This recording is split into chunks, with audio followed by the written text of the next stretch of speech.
महाप्राणदीपं शिवं शिवं महुकाररूपं शिवं शिवं महासूर्यचन्द्राग्निनेत्रं पवित्रं महागाढतिमिरान्तकं सौरगात्रं महाकान्तिबीजं महादिव्यतेजं भवानी समेतं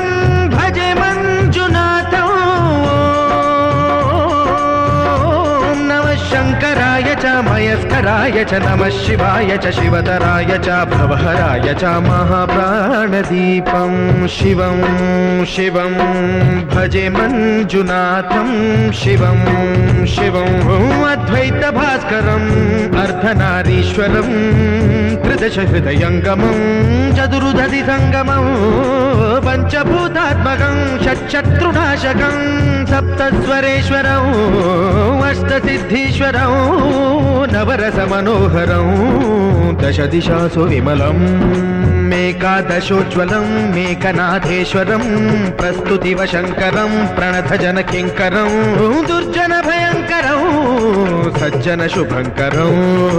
प्राणिभवतारकं प्रकृतिहितकारकं भुवनभव्यभवनायकं भाग्यात्मकं रक्षकम् ईशं सुरेशं ऋषेशं परेशं नटेशं गौरीशं गणेशं भूतेशं महामधुरपञ्चाक्षरी मन्त्रमार्षं महाहर्षवर्षप्रवर्षौ सुशीर्षौ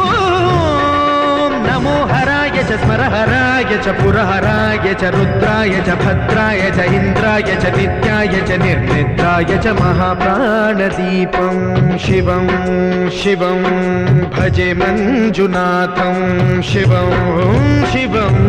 दं दं दडं दं दडं दं दडं दं दढक्कानिनादनवताण्डवाडम्बरं तद्दिम्मि तगदिम्मि दिद्दिम्मि दिमिदिम्मि सङ्गीतसाहित्य सुमखमलबम्बरम् ओङ्कार क्रीङ्कार श्रीङ्कार ऐङ्कार मन्त्रबीजाक्षरं मञ्जुनाथेश्वरं ऋग्वेदमाद्यं यजुर्वेदवेद्यं सामप्रगीतम् अथर्वप्रभातं पुराणेतिहासप्रसिद्धं विशुद्धं प्रपञ्चैकसूत्रं विबुद्धं सुसिद्धं नकारं मकारं सिकारं बकारं यकारं निराकार साकार सारं महाकालकालं महानीलकण्ठं महानन्दनन्दं महाट्टाटहासं जटाजूटरङ्गैकगङ्गा सुचित्रं ज्वलद्उग्रनेत्रं सुमित्रं सुगोत्रं महाकाशभासं महाभानुलिङ्गं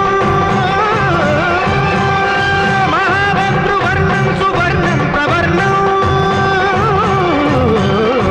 सौराष्ट्रसुन्दरं सौमनाथेश्वरं श्रीशैलमन्दिरं श्रीमल्लिकार्जुनम् उज्जयिनीपुरमहाकाळेश्वरं वैद्यनाथेश्वरं महाभीमेश्वरं अमरलिङ्गेश्वरं धामलिङ्गेश्वरं काशीविश्वेश्वरं परं कृष्णेश्वरं त्र्यम्बकाधीश्वरं